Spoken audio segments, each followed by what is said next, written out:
رجب 9 ہجری میں نبی کریم صلی اللہ علیہ وسلم کو اطلاع ملی کہ ہرقل قیصر روم مسلمانوں کے خلاف جنگ کرنے کے لیے زبردست تیاریاں کر رہا ہے۔ آپ نے مناسب خیال کیا کہ آگے بڑھ کر دشمن کا راستہ روک لیا جائے، چنانچہ آپ نے مجاہدین کو تیاری کا حکم دیا اور اپنے حلیف قبائل سے مدد بھی طلب فرمائی۔ منافقوں نے مسلمانوں کو یہ کہہ کر بہکانا شروع کیا کہ اس جنگ میں جانا موت کو دعوت دینا ہے، کیونکہ یہ اعراب کی جنگ نہیں بلکہ قیصر روم کی فوج کا مقابلہ ہے۔ رسول اللہ صلی اللہ علیہ وسلم نے مالداروں کو غریب لوگوں کی تیاری میں مدد دینے کی ترغیب دی۔ مالدار حضرات سے جو کچھ ہو سکا لے آئے۔ سب سے پہلے سیدنا ابو بکر صدیق رضی اللہ عنہ اپنا سارا مال لے آئے، یہ 4000 درہم تھے۔ رسول اللہ صلی اللہ علیہ وسلم نے پوچھا، اپنے اہل کے لیے بھی کچھ باقی چھوڑا ہے؟ سیدنا ابو بکر صدیق رضی اللہ عنہ نے جواب میں عرض کیا، ان کے لیے اللہ اور اس کے رسول کو چھوڑا ہے۔ سیدنا عمر رضی اللہ عنہ اپنا آدھا مال لائے۔ سیدنا عثمان بن عفان رضی اللہ عنہ کے متعلق کہا جاتا ہے کہ انہوں نے 10,000 دینار، پالان اور کجاوے سمیت 300 اونٹ اور 50 گھوڑے دیے۔ اس پر نبی کریم صلی اللہ علیہ وسلم نے ان کے بارے میں فرمایا، آج کے بعد عثمان جو بھی کریں انہیں نقصان نہیں ہوگا۔ اس کے بعد عثمان رضی اللہ عنہ نے پھر صدقہ کیا، پھر اور صدقہ کیا، یہاں تک کہ ان کے صدقے کی مقدار نقدی کے علاوہ 900 اونٹ اور 100 گھوڑے تک جا پہنچی۔ سیدنا عبد الرحمن بن عوف رضی اللہ عنہ 200 اوقیہ یعنی 8000 درہم کے برابر چاندی لائے۔ سیدنا عباس رضی اللہ عنہ بہت سا مال لائے۔ سیدنا طلحہ، سعد بن عبادہ اور محمد بن مسلمہ وغیرہ بھی مال لے کر آئے۔ سیدنا عاصم بن عدی رضی اللہ عنہ 90 وسق یعنی 13,500 کلو کھجوریں لائے۔ باقی صحابہ نے بھی اپنی اپنی بساط کے مطابق بڑھ چڑھ کر صدقات کی لائن لگا دی، یہاں تک کہ عورتوں نے بھی اپنے زیورات اتار اتار کر آپ کی خدمت میں بھیج دیے۔ تنگ دست صحابہ کرام آپ صلی اللہ علیہ وسلم سے سواری طلب کرنے کے لیے آئے۔ آپ نے فرمایا، میں کچھ نہیں پاتا جس پر آپ لوگوں کو سوار کروں۔ وہ اس حالت میں واپس لوٹے کہ ان کی آنکھیں آنسو بہا رہی تھیں، اس لیے کہ وہ کچھ خرچ کرنے کو بھی نہ پا سکے۔ چنانچہ ان حضرات کو سیدنا عباس اور سیدنا عثمان رضی اللہ عنہما نے تیار کیا۔ نبی کریم صلی اللہ علیہ وسلم نے مدینہ منورہ کا انتظام محمد بن مسلمہ کو سونپا۔ بال بچوں پر سیدنا علی رضی اللہ عنہ کو مقرر فرمایا، خود لشکر لے کر تبوک کی طرف روانہ ہوئے۔ تبوک شام کی سرحد پر واقع ہے۔ نبی کریم صلی اللہ علیہ وسلم نے سب سے بڑا علم سیدنا ابو بکر صدیق رضی اللہ عنہ کے سپرد کیا اور پھر ہر قبیلے کا جھنڈا اس کے سردار کے حوالے کیا۔ غرض اسلام کا یہ لشکر 14 دن میں تبوک پہنچ گیا۔ جب قیصر روم ہرقل کو مسلمانوں کے جوش، جذبے اور تیاری کی اطلاع ملی تو اس نے جنگ کا ارادہ ترک کر دیا۔ آپ نے 20 روز وہاں قیام فرمایا۔ اسی مقام پر قیصر روم کے ماتحت حکام نے آپ سے امان طلب کر کے جزیہ دینا قبول کیا۔ اس کے بعد لشکر اسلام جنگ کے بغیر اپنا مقصد حاصل کر کے واپس لوٹ آیا۔ منافقین نے مسلمانوں میں پھوٹ ڈالنے کے لیے مسجد قباء کے مقابلے میں مسجد زرار تعمیر کی تھی۔ جب نبی صلی اللہ علیہ وسلم غزوہ تبوک کے لیے جانے لگے تو منافقین نے اس مسجد میں نماز پڑھنے کی خواہش کی۔ آپ نے انہیں جواب دیا کہ واپسی پر پڑھاؤں گا۔ واپسی کی خبر پا کر یہ لوگ آگے بڑھیں تاکہ رسول اللہ صلی اللہ علیہ وسلم مسجد زرار میں نماز ادا فرمائیں۔ اس وقت اللہ تعالیٰ نے وحی نازل فرمائی اور اپنے رسول کو مسجد زرار کی حقیقت سے آگاہ فرمایا۔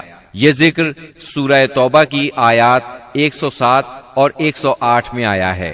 وحی آنے پر رسول اللہ صلی اللہ علیہ وسلم نے منافقین کی تعمیر کردہ مسجد کو گروا دیا، اس کا تمام سامان جلوا دیا۔ 9 ہجری میں چند واقعات تاریخی نوعیت کے پیش آئے۔ تبوک سے واپسی کے بعد اویمر اجلانی اور ان کی بیوی کے درمیان لعان ہوا۔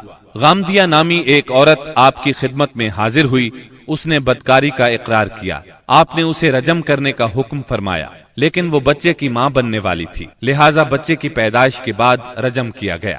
اسہمہ نجاشی شاہ حبشہ نے وفات پائی اور رسول اللہ صلی اللہ علیہ وسلم نے ان کی غائبانہ نماز جنازہ ادا فرمائی۔ نبی صلی اللہ علیہ وسلم کی صاحبزادی ام کلثوم رضی اللہ عنہا کی وفات ہوئی۔ ان کی وفات پر آپ کو سخت غم ہوا اور آپ نے سیدنا عثمان رضی اللہ عنہ سے فرمایا، اگر میرے ہاں تیسری بیٹی ہوتی تو اس کی شادی بھی میں تم سے کر دیتا۔ تبوک سے رسول اللہ صلی اللہ علیہ وسلم کی واپسی کے بعد منافقین کے سردار عبداللہ بن ابی نے وفات پائی۔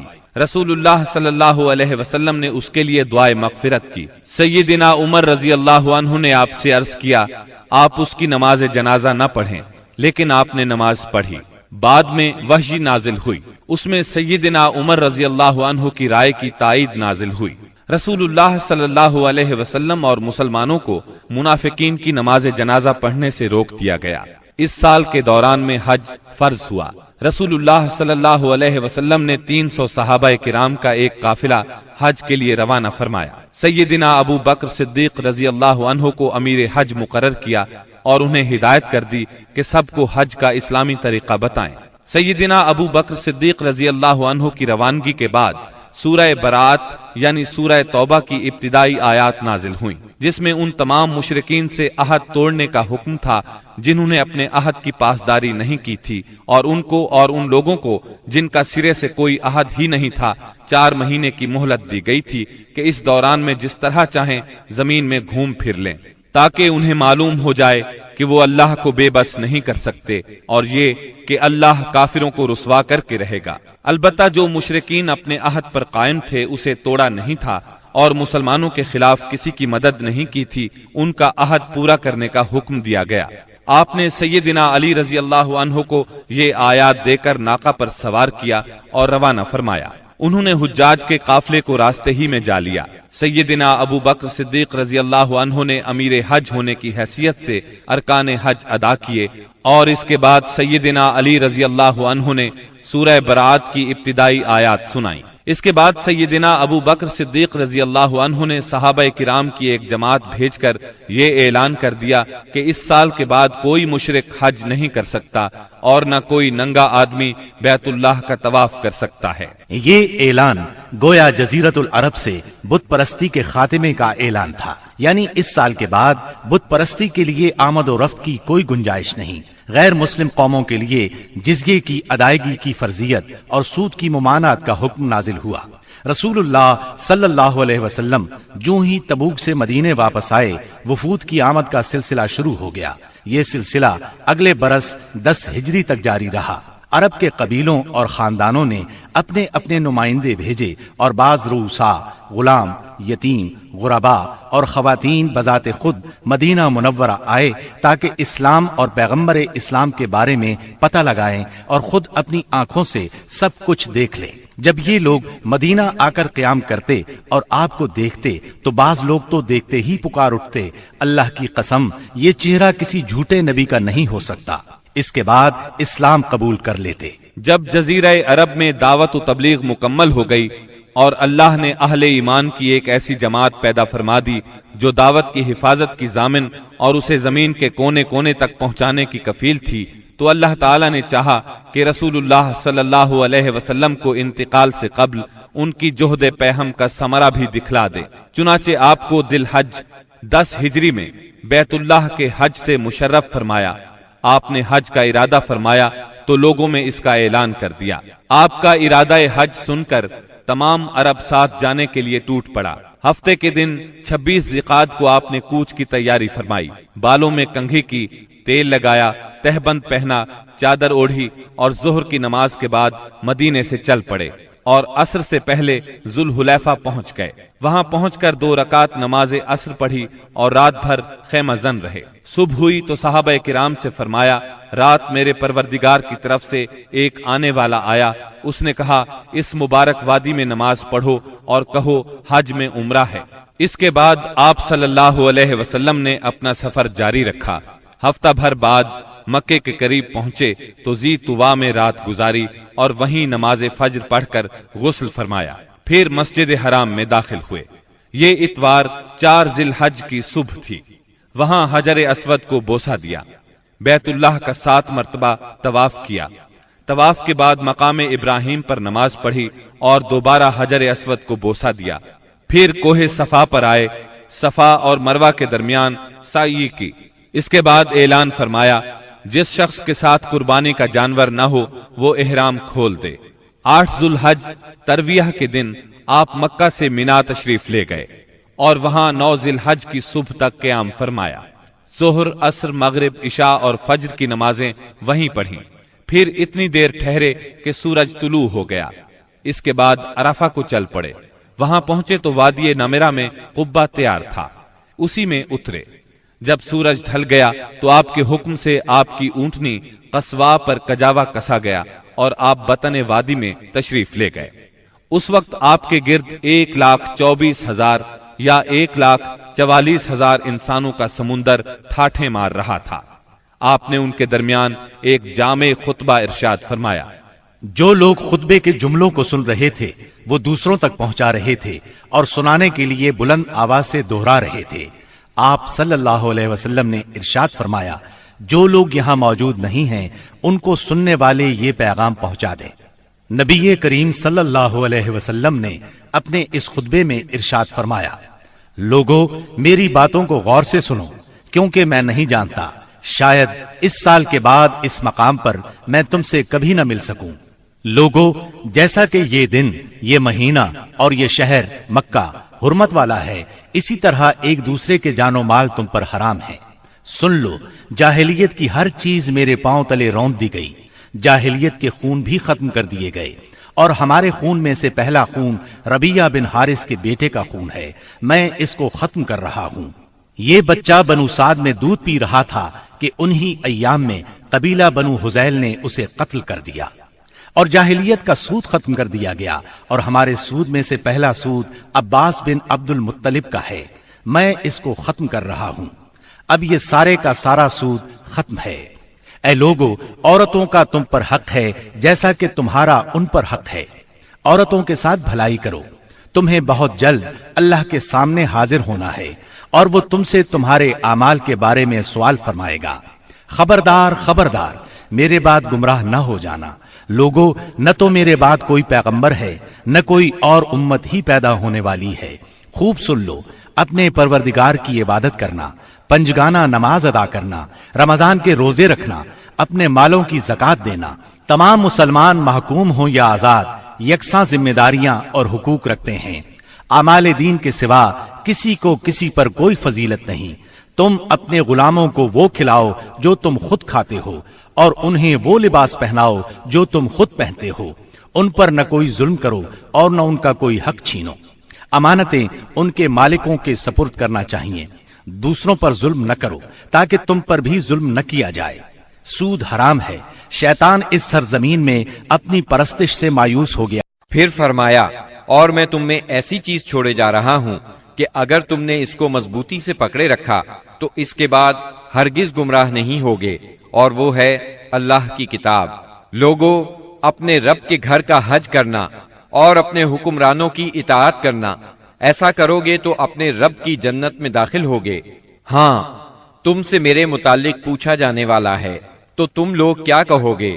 صحابہ کرام رضی اللہ عنہم نے جواب دیا، ہم گواہی دیتے ہیں کہ آپ نے تبلیغ کر دی، پیغام پہنچا دیا اور خیر خواہی کا حق ادا کر دیا۔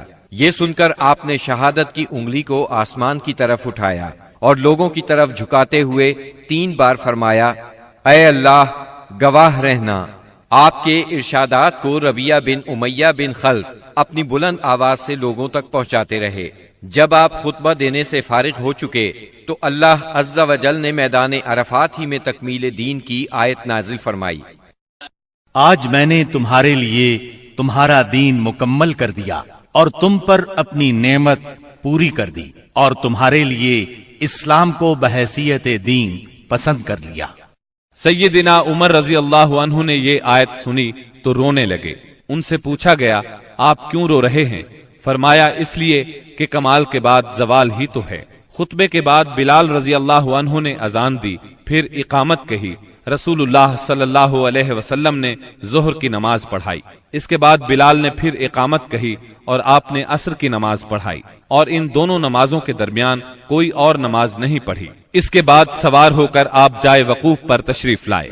اپنی اونٹنی قصواء کا شکم پہاڑوں کی طرف کیا، اور جبل مشات یعنی پیدل چلنے والوں کی راہ میں واقع ریت کے تودے کو سامنے کیا، اور قبلہ رخ مسلسل اسی حالت میں وقوف فرمایا، یہاں تک کہ سورج غروب ہونے لگا۔ تھوڑی زردی ختم ہوئی پھر سورج کی ٹکیا غائب ہو گئی۔ اس کے بعد آپ نے سیدنا اسامہ رضی اللہ عنہ کو اپنے پیچھے بٹھایا اور وہاں سے روانہ ہو کر مزدلفہ تشریف لائے۔ مزدلفہ میں مغرب اور عشاء کی نمازیں 1 اذان اور 2 اقامت سے پڑھی، درمیان میں کوئی نفل نماز نہیں پڑھی۔ اس کے بعد آپ لیٹ گئے اور طلوع فجر تک لیٹے رہے۔ اس کے بعد آپ نے حج کے باقی امور سر انجام دیے، حتیٰ کہ 13 ذی الحج کو سوار ہو کر خانہ کعبہ تشریف لے گئے، الوداعی طواف کیا اور فجر کی نماز پڑھی۔ پھر مکہ مکرمہ سے نکل کر مدینہ منورہ کی طرف کوچ فرمایا۔ جب مدینہ طیبہ کے قریب پہنچے اور اس کے آثار دکھائی دینے لگے تو 3 بار فرمایا اللہ اکبر، پھر فرمایا لا الہ الا اللہ وحدہ لا شریک لہ لہ الملک ولہ الحمد وہو علی کل شیء قدیر آئبون تائبون عابدون ساجدون لربنا حامدون صدق اللہ وعدہ ونصر عبدہ وہزم الاحزاب وحدہ۔ اللہ کے سوا کوئی معبود نہیں، وہ تنہا ہے، اس کا کوئی شریک نہیں، اسی کے لیے بادشاہت ہے اور اسی کے لیے تعریف، اور وہ ہر چیز پر قادر ہے۔ ہم پلٹنے والے، توبہ کرنے والے، عبادت گزار، سجدہ کرنے والے، اپنے رب کی تعریف کرنے والے ہیں۔ اللہ نے اپنا وعدہ سچ کر دکھایا، اپنے بندے کی مدد کی اور تنہا ساری جماعتوں کو شکست دی۔